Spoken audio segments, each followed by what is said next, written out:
নমস্কাৰ, আজি হৈছে 12 মে। এই মুহূৰ্তত সন্ধিয়াৰ কেইবাটাও ব্ৰেকিং নিউজ আহি পৰিছে। দিব লৈছোঁ সন্ধিয়াৰ প্ৰথমটো খবৰ।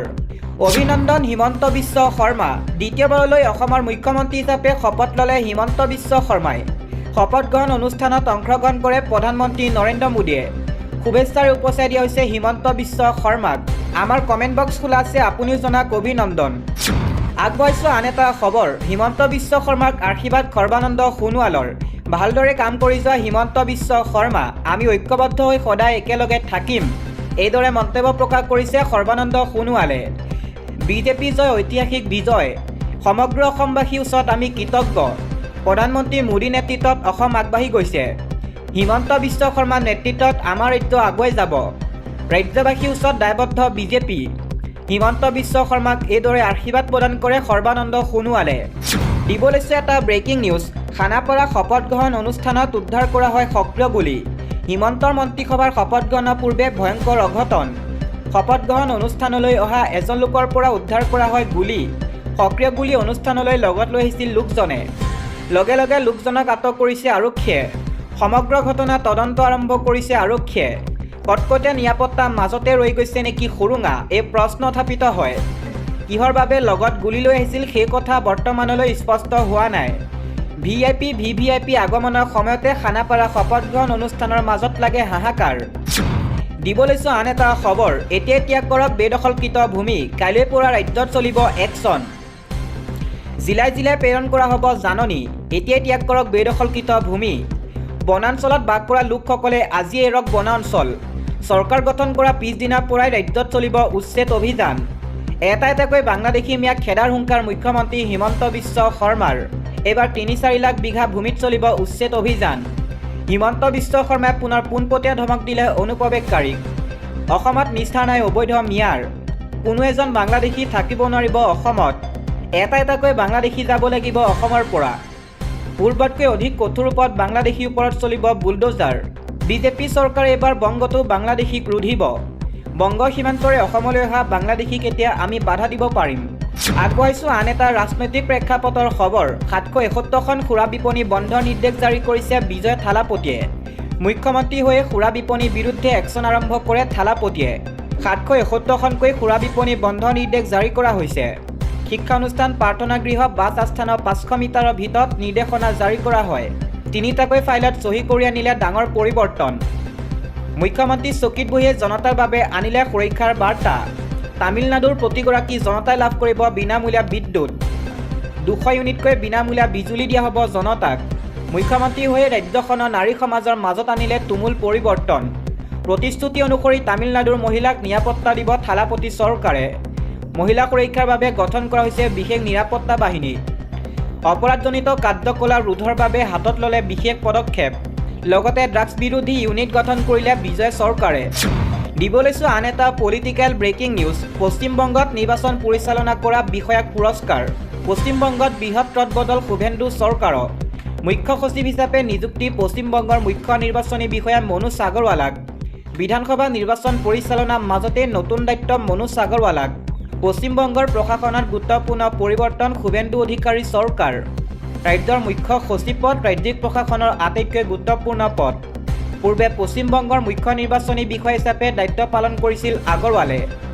বিধানসভা নিৰ্বাচন আৰু নিৰ্বাচনী প্ৰক্ৰিয়া পৰিচালনাত আছিল সক্ৰিয় ভূমিকা। নতুন দায়িত্বত ৰাজ্যৰ প্ৰশাসনিক ব্যৱস্থাৰ নেতৃত্ব দিব মনোজ আগৰৱালে। শুভেন্দু অধিকাৰী আস্থাজন আমোলা হিচাপেও চৰ্চাত আছে মনোজ আগৰৱাল। নিৰ্বাচনৰ পাছতে প্ৰশাসনিক ৰদবদলক লৈ পশ্চিমবংগত বৃদ্ধি পাইছে ৰাজনৈতিক চৰ্চা।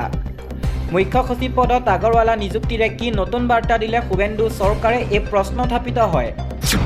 ইয়াৰ পাছৰ খবৰ। চৰকাৰী ঘৰৰ পৰা নাৰী সবলীকৰণক লৈ শপত গ্ৰহণৰ পূৰ্বে 7টাকৈ ডাঙৰ ঘোষণা হিমন্ত বিশ্ব শৰ্মাৰ। ৰাজ্যৰ লাখ লাখ দৰিদ্ৰ পৰিয়ালৰ বাবে আহি গ'ল ভাল খবৰ।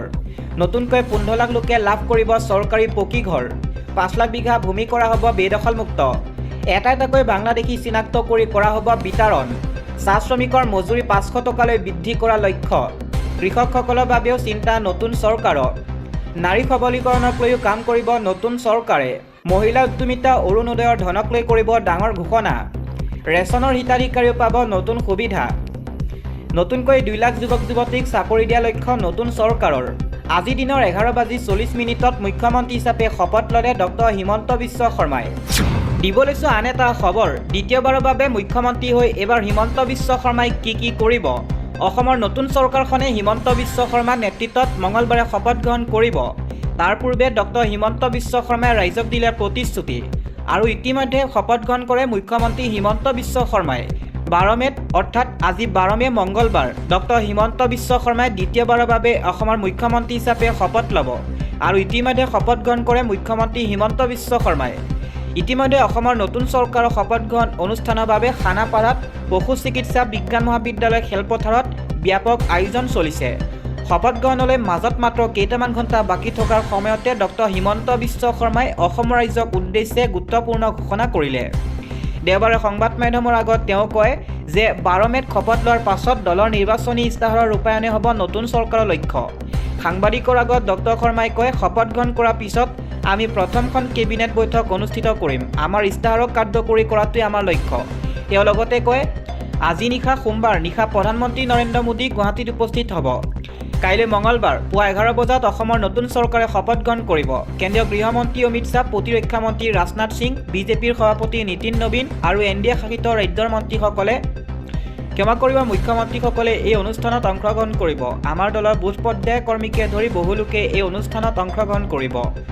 নিৰ্বাচনী ইস্তাহাৰত দিয়া প্ৰতিশ্ৰুতিৰ লগতে অসমক বেদখলমুক্ত কৰাৰো বিজেপি মিত্ৰজোঁটে চৰকাৰ সংকল্পৰ কথা উল্লেখ কৰিলে ডক্টৰ শৰ্মাই। 101টা পোষ্টত তেওঁ অসমৰ ভূমি পৰিচয় আৰু ভৱিষ্যতৰ সৈতে কোনো আপোচ কৰা নহয় বুলি আশ্বাস দিয়ে। তেওঁ লিখিছে, 1.5 লাখ 1.5 লাখ বিঘা ভূমি বেদখলৰ পৰা মুক্ত কৰাৰ পাছত NDA 3.0য়ে 3.0 চৰকাৰে অসমবাসীৰ বাবে আৰু 5 লাখ বিঘা ভূমি পুনৰুদ্ধাৰৰ দৃঢ় সংকল্প লৈ আগবাঢ়িছে। তেওঁ লগতে কয়, আমাৰ বাবে জাতি মাটি আৰু ভেটি প্ৰথম। ইয়াৰ পূৰ্বে অসমৰ মুখ্য সচিব ৰবি কুটাই অসমৰ ৰাজ্যপাল লক্ষ্মণ প্ৰসাদ আচাৰ্যৰ নিৰ্দেশত অসমৰ নতুন মুখ্যমন্ত্ৰী নিযুক্তি নিৰ্দেশ জাৰি কৰে। ভাৰতৰ সংবিধানৰ 164 অনুচ্ছেদৰ অধীনত থকা ক্ষমতা প্ৰয়োগ কৰি অসমৰ ৰাজ্যপালে ডক্টৰ হিমন্ত বিশ্ব শৰ্মাক ৰাজ্যৰ মুখ্যমন্ত্ৰী হিচাপে নিযুক্তি দিয়ে। গুৱাহাটী খানাপাৰা পশু চিকিৎসা বিজ্ঞান মহাবিদ্যালয় খেলপথাৰত 11:40 মুখ্যমন্ত্ৰী হিচাপে ডক্টৰ হিমন্ত বিশ্ব শৰ্মাই শপত গ্ৰহণ কৰাৰ কথা আছে। দেওবাৰে তেওঁ ৰাজ্যপাল লক্ষ্মণ প্ৰসাদ আচাৰ্যক সাক্ষাৎ কৰি চৰকাৰ গঠনৰ অনুমতি বিচাৰি প্ৰস্তাৱ দাখিল কৰিছিল। তাৰ পূৰ্বে বিধায়িনী দলৰ বৈঠকত ভাষণ দি ডক্টৰ হিমন্ত বিশ্ব শৰ্মাই প্ৰধানমন্ত্ৰী নৰেন্দ্ৰ মোদী, কেন্দ্ৰীয় গৃহমন্ত্ৰী অমিত শ্বাহ আৰু বিজেপি নেতৃত্বক সহায়ৰ বাবে ধন্যবাদ জ্ঞাপন কৰি কয় যে আগন্তুক 5 বছৰত চৰকাৰে উন্নয়নৰ ওপৰত গুৰুত্ব দিব। বিজেপি, অগপ, BPFৰ সদস্যকে ধৰি মিত্ৰজোঁটৰ যথেষ্ট নেতাসকল অংশগ্ৰহণ কৰা বৈঠকত সৰ্বসন্মতিক্ৰমে বিজেপি আৰু NDA বিধায়িনী দলৰ নেতা হিচাপে ডক্টৰ হিমন্ত বিশ্ব শৰ্মাক নিৰ্বাচিত কৰা হয়। আন এটা খবৰ, হিমন্ত বিশ্ব শৰ্মাক শুভেচ্ছা ধুবুৰীবাসীৰ। খিলঞ্জীয়া মুছলমানৰ পৰা সীমান্ত সুৰক্ষালৈ বিভিন্ন পদক্ষেপৰ আহ্বান। দ্বিতীয়টো কাৰ্যকালৰ বাবে অসমৰ মুখ্যমন্ত্ৰী হিচাপে শপত ল'বলৈ ওলোৱা হিমন্ত বিশ্ব শৰ্মাক অভিনন্দন জ্ঞাপন কৰিছে ধুবুৰী ৰাইজে। নতুন চৰকাৰখনলৈ বহু আশা, বহু প্ৰত্যাশাৰে চাই ৰৈছে ধুবুৰীবাসী ৰাইজে। ৰাজ্যৰ আন প্ৰান্তৰ দৰে ধুবুৰীৰো সৰ্বাংগীন উন্নয়ন সাধন কৰিব বুলি নতুন চৰকাৰৰ প্ৰতি আশাবাদী জিলাখনৰ বাসিন্দাসকল।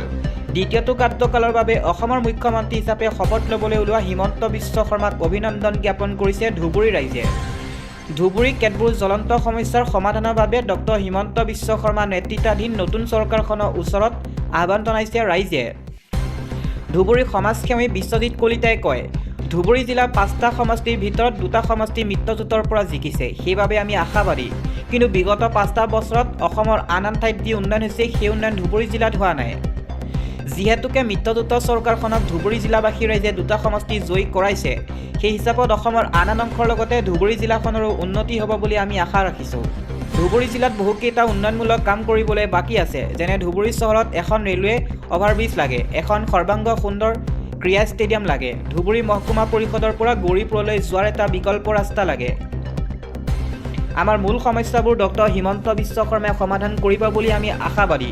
মুখ্যমন্ত্ৰী ডক্টৰ হিমন্ত বিশ্ব শৰ্মাক পোনপ্ৰথমে ধুবুৰী জিলা ভ্ৰমণ কৰাৰ বাবে আমি আমন্ত্ৰণ জনালোঁ। তেওঁ লগতে কয়, ধুবুৰী আন এজন স্থায়ী বাসিন্দা তথা জ্যেষ্ঠ সাংবাদিক প্ৰণৱাশিষ ৰায়ে কয়, মঙলবাৰে ডক্টৰ হিমন্ত বিশ্ব শৰ্মাই অৰ্থাৎ আজি অসমৰ মুখ্যমন্ত্ৰী হিচাপে শপত গ্ৰহণ কৰিব।